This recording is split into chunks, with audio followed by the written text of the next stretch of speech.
Many African parents in Germany thinks they are raising their kids very well. But when African culture meets German law, now the question is, then we start to ask ourselves, are we raising our kids well or are we pushing them away?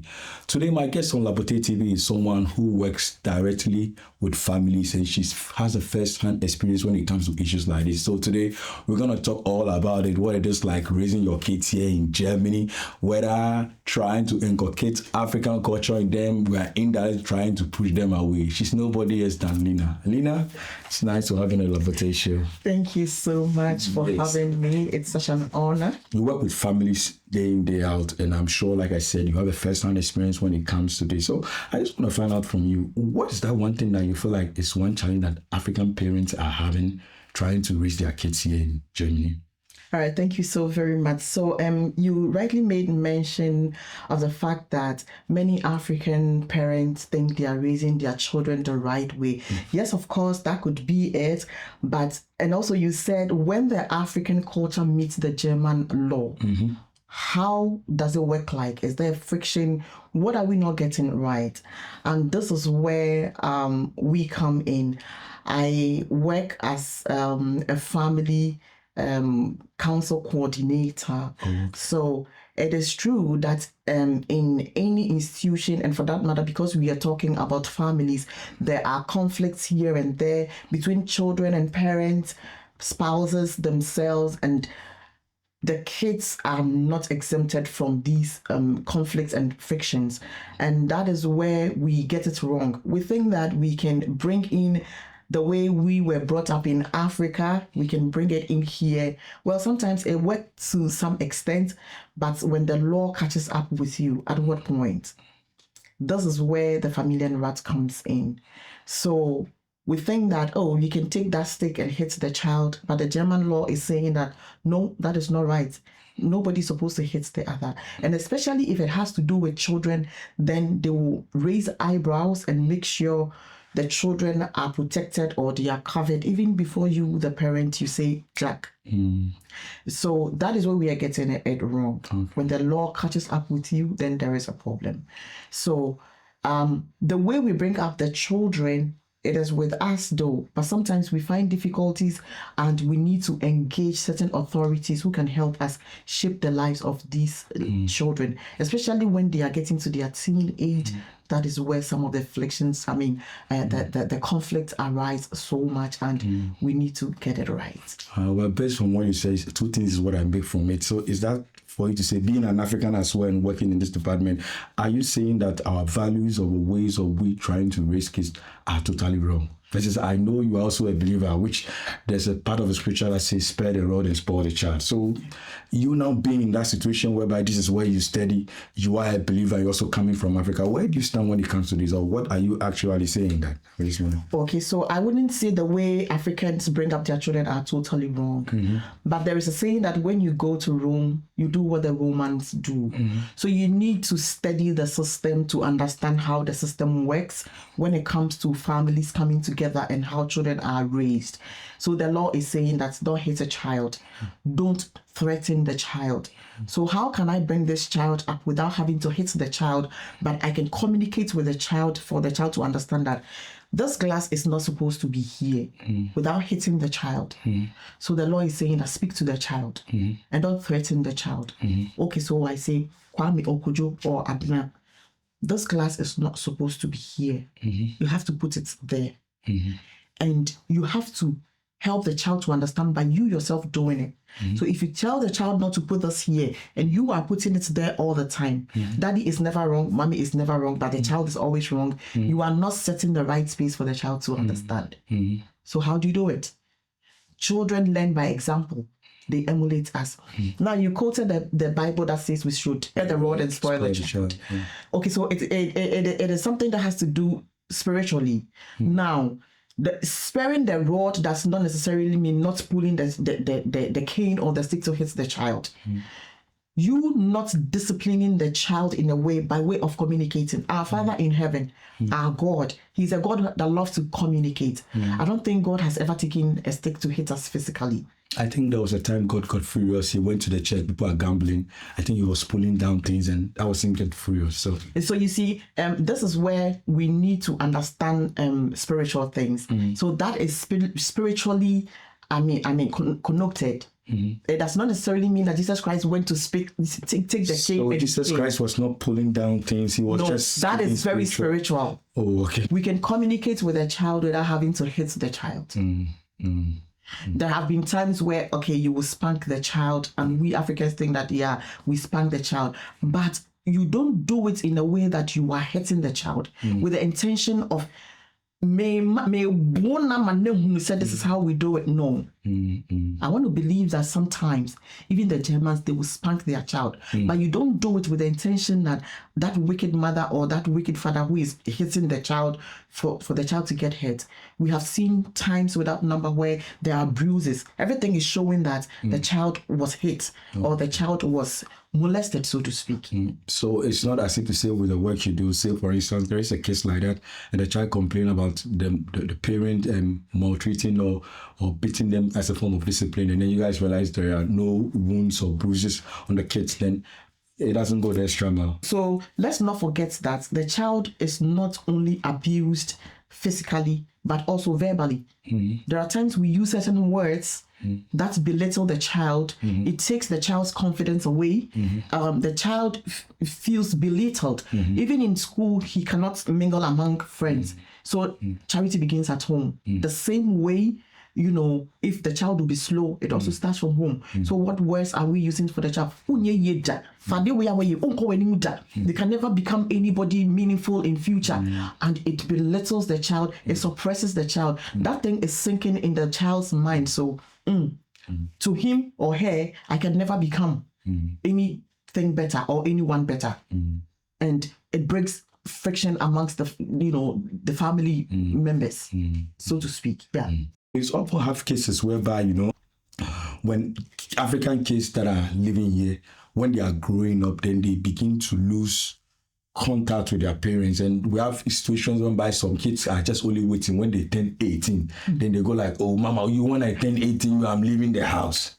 Like, why is it that when the kids, African kids, that when they get older, and then they feel like, because back from when we come in Africa, there are some kids who, even if you are not kid, you can be like 35 years old and you are still in your parents' house, even till you finish university. So why is it that the kids find it to be in the haste to always want to leave home and their parents are losing them whilst they're growing up? Okay, so we are talking about home. Yeah. What is a home? Not a house. We're talking about a home. Okay. A home is where you feel comfortable. Okay. You always want to run back home. You want to feel good at home. Once the child is in a hurry to check out of the house, everything is not working right. Oh, okay. That's it.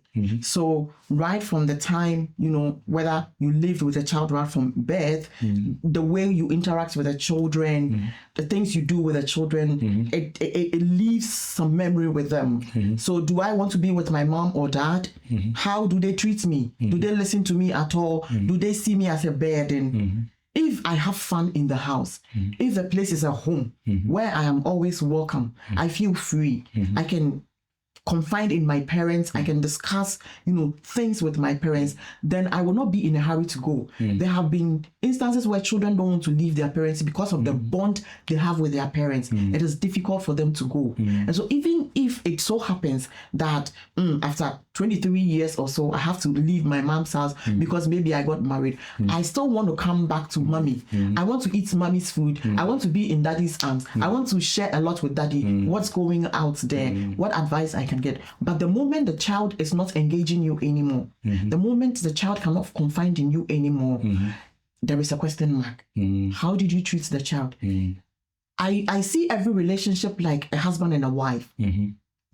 So if the man is not coming home anymore, there is a problem. If the woman is in a hurry to leave the marriage, there is a problem. That same way, if the child wants to leave the house, then there is a problem. I mean, someone would disagree to that fact and say that, sometimes, and based on, because of the way the system is, even with the German kids, like we said, for them, it was like once you are 18, you are of age to start life of your own. So not necessarily it being that due to the fault of the parents that they were not like showing much love and like some of the things you say. What will you say to that too as well? Okay, so you see, I was saying something.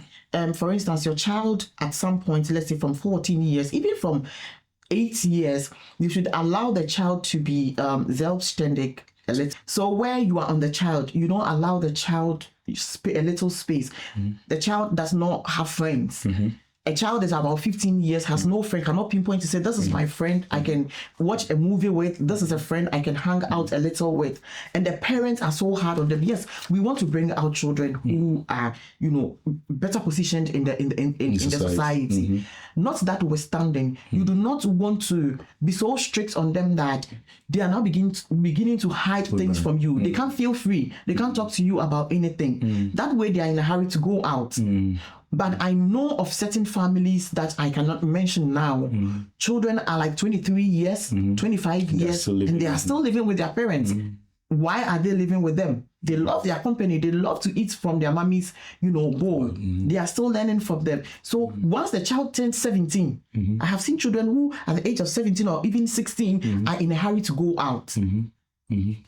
Those who are in a hurry to go, it doesn't end them, most of the time it doesn't end well with them. But something is pushing them out, and that is where we need to get it right. What is it that is pushing this child out? Well, there's a few of them who are being influenced negatively by friends. That is there. I wouldn't ignore that. But if majority of them are going out at the age of 18, then there are certain questions that needs to be looked into. Yeah. So you are basically saying it's all about the relationships that the parents form with the kids whilst they are growing up and living with them. Yes, guys, like I'm saying, this is still the Lapotee TV, and I'm here with the one and only Lena, the host. I just want to find out from back, do you do private, counseling with people, like say an African family who wants a private service of someone who does the kind of work you do? Is it okay, something? So I don't do private service. This is what we do. There is a Familienrat office in every vicinity. A lot of people don't know about it.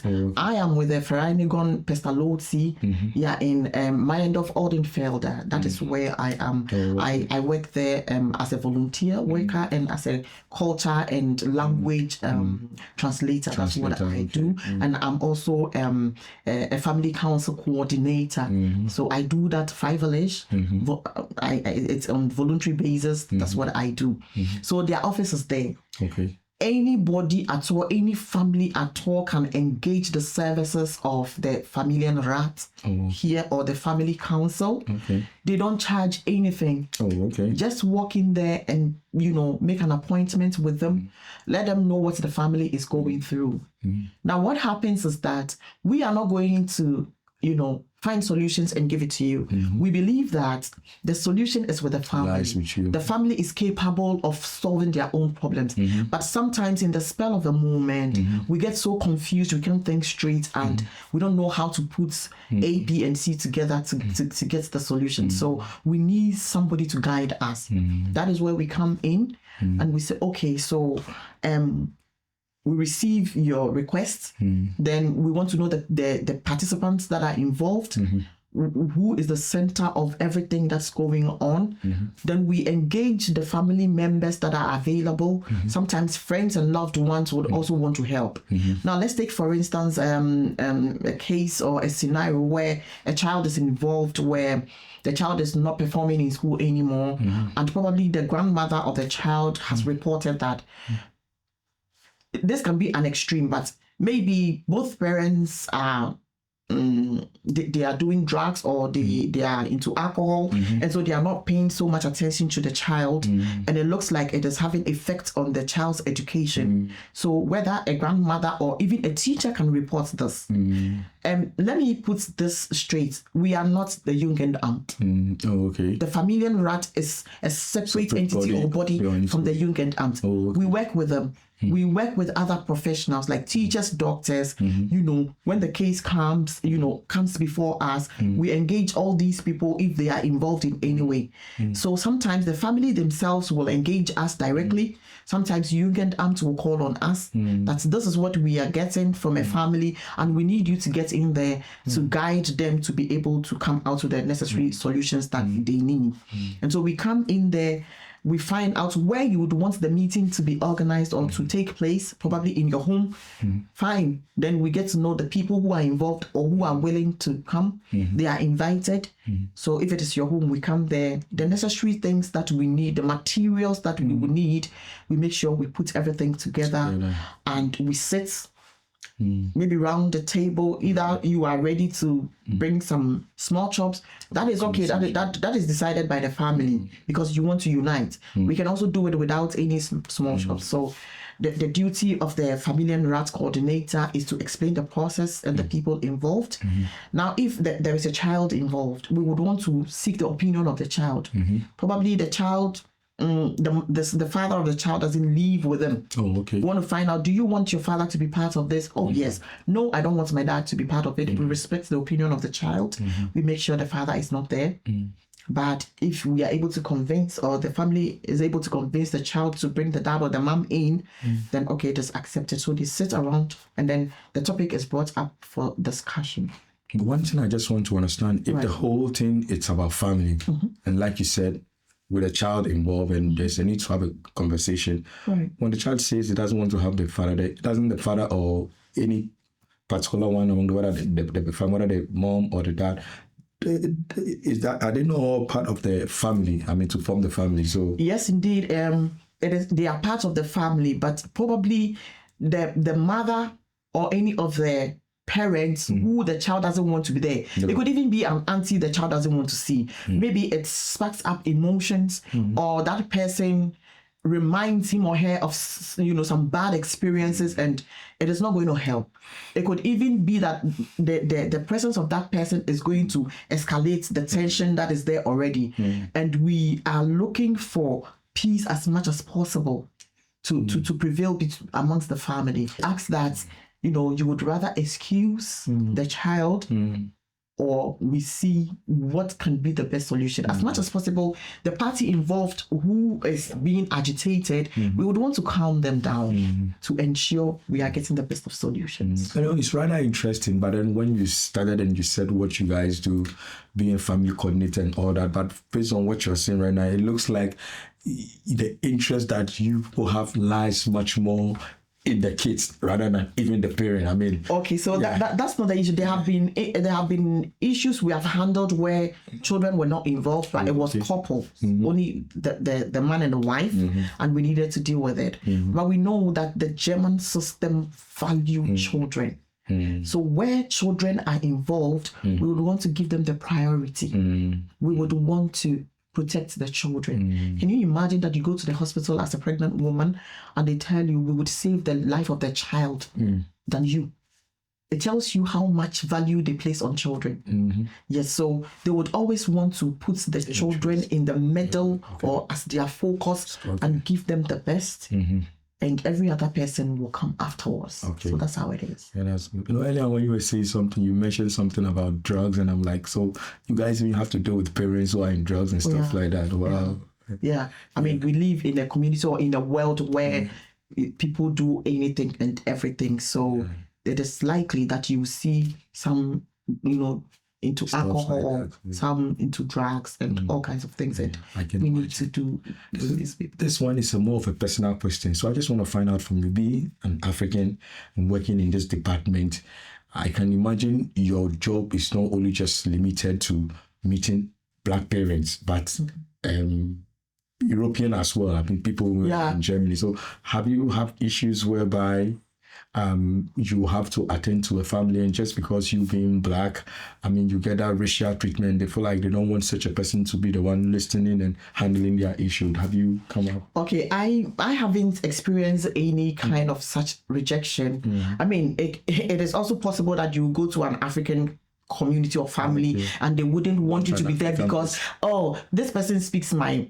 mother tongue, and they might carry my stuff somewhere. One thing we need, of course. Oh, okay, probably I know this person. I don't want them to engage me because it's likely that the African community will get to know about my issue, and so I would rather another person does it. I haven't experienced that before, but it is likely. I mean, it can come from anywhere. So yes, we don't only deal with African parents. We deal with any other race that we come across. Their issues come on board and we are called upon. We attend to them because we are there for the entire community. But and sometimes the problem is with the language, and I am not very good with the language, but at least the little I can understand. There are people who don't understand the language, the German language at all, and they will need somebody to communicate with them. There are some who don't even they can't interact also in English. They can't speak the German language. They can't also speak English, and the only language they can communicate through is the either Chi or Ga. So that's where you come in as a translator. Exactly. So I would have to translate. It's really interesting, but the fact that people cannot even trust, because I know, for someone like a doctor and the kind of work that you do, you have a code of ethics and you swear to keep confidential about clients' information and stuff like that. So it's only surprising to hear that there are people who, despite the fact that you guys swore the allegiance not to do things like that, they will not want someone maybe of their skin color. Someone will think their issues outside just because it's coming from their community and it's coming to, you made mention like, doctors have sworn oath and, people know that, the doctor will not give your information anywhere. But there are still doctors who are being, I don't want to use the word rejected, but the opinion or the view of the patient is that I don't want a male doctor to examine me. I would rather a female doctor. What about that? So people are entitled to their rights, what they want to be done for them. So at the end of the day, we want you to feel good. We want you to be in the best of positions to be able to take care of the family and yourself. Is that one thing that you feel like the African families are doing here that they need to change? We need to get to understand the system. We might not get it all, but we need to understand how the system works. I have my own shortcomings, because it's not everything I know. But if you don't know, you ask. Ask people who are in the field or in the area where you lack knowledge. You understand? The Bible says, lack of knowledge, my people perish. It's everywhere. If you don't know something, if you are not, abreast with certain issues, you would always get it wrong. So find out who has the information, the right information. People speculate. Don't look out for people who are speculating. Look for people who have the right information. Now, the good thing is that we have come here giving birth to children who know the system. There are children who have grown, they've come to understand the system. Let's engage them. Let's use them.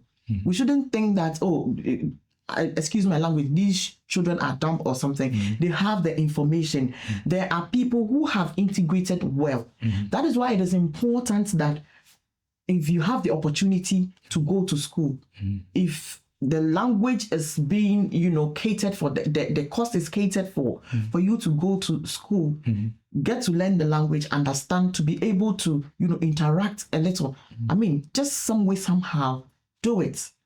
Get integrated well. Yes. So I want to find out what is that one thing that you feel like African people are doing right that will never change? I think that the African parent is firm. That's one thing I know about African parents. If an African mother says no, if an African dad says no, you are not having this. You can go to the moon and back, they won't give it to you. And I see the Germans do it. No is no. Well, sometimes the kids need explanation. We might give them the explanation. Sometimes no, because it's going to harm you. It is not the right thing for you. I think we should remain firm. And the discipline that was instilled in us, I'm not talking about bullying, discipline. We should discipline the children as such. We are putting in our best. And I think that we should continue in that stead. We shouldn't give up easily.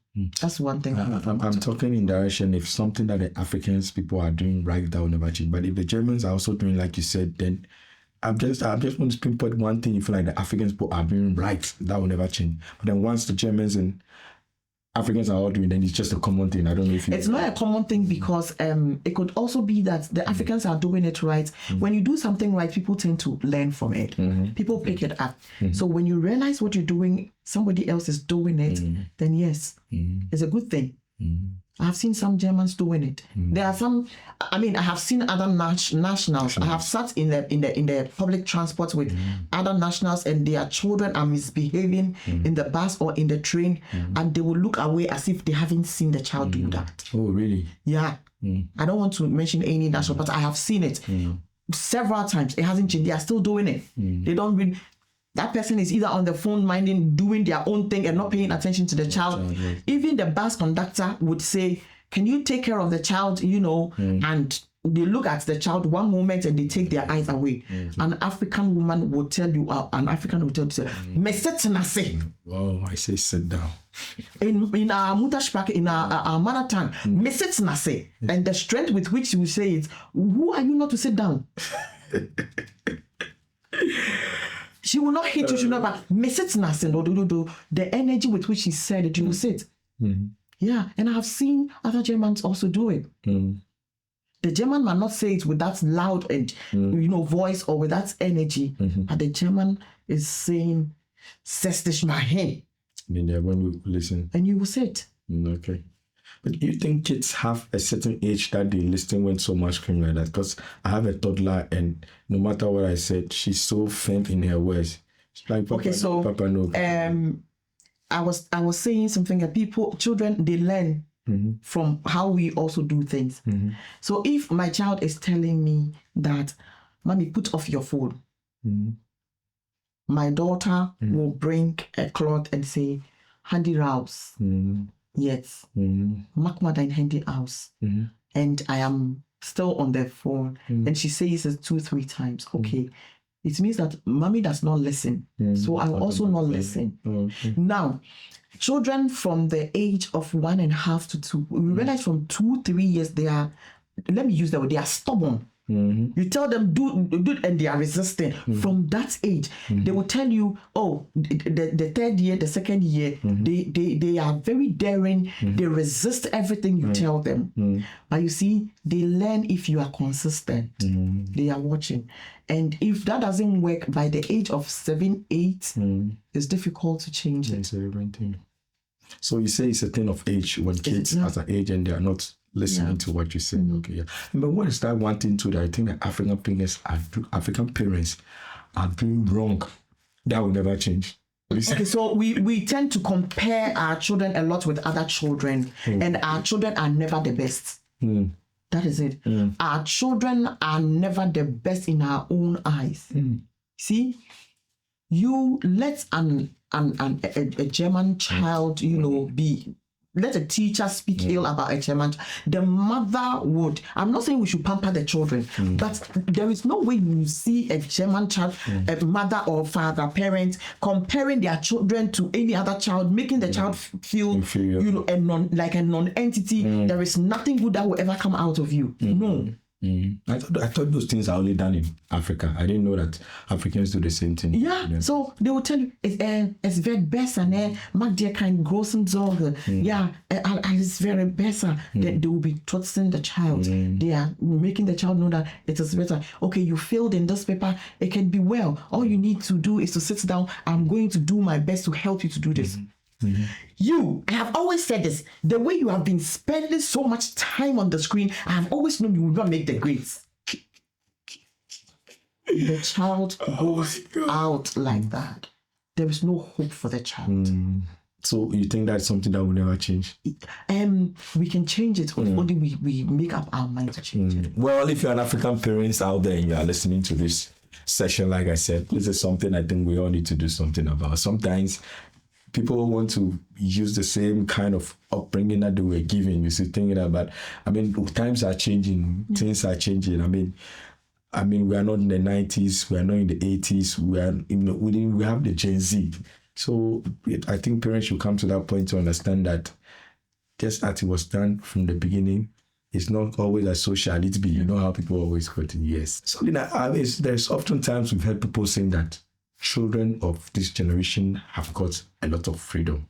Do you agree or you disagree to that? To some extent, yes, they have freedom. Why? Because especially in the land we live in the Western world, in Europe, the children have a lot of rights where you cannot even spank the child. And so it looks like they have an upper hand. But there are parents who are able to handle these children. You see, parenting, I would personally say it's not a one-man job. If we cast our minds back home, that is where I love the African style, because every neighbor, once the child is out, or it will be back. It's for everybody, and everybody can correct the child in love. I am using the in love. We chastise the child in love. But we live in a world in Europe, outside of Africa, where everybody's minding their own business. Well, of late, some aunties and uncles are helping, especially with the single parents, they are helping. It is not a one-man job. It's not easy to single-handedly raise a child, let alone 2 or 3. It's not easy.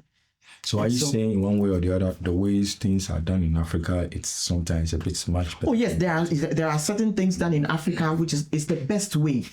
When it comes to community coming together to do certain things, I love Africa. I'm telling you. It's more of a way of saying that Africans should not totally throw away their ways of raising kids, even though they are here. And not at all. Don't beat your kids. Don't do this. No, as for the beating, because the beating, how can you use benguta to hit a child?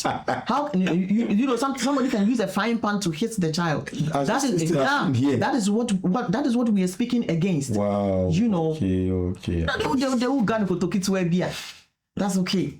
I mean, even the koto. But don't forget, the moment you start hitting the child, they are learning and they will go back to school and be hitting other children with it. That's all they are trying to prevent, that other children will not become victims to the violence or the, aggressiveness you are teaching the child. Yes. And just want to find out this one. Where do you think the line is drawn between abuse and discipline in Germany? When you are abusing someone, you have the intention of hurting the person.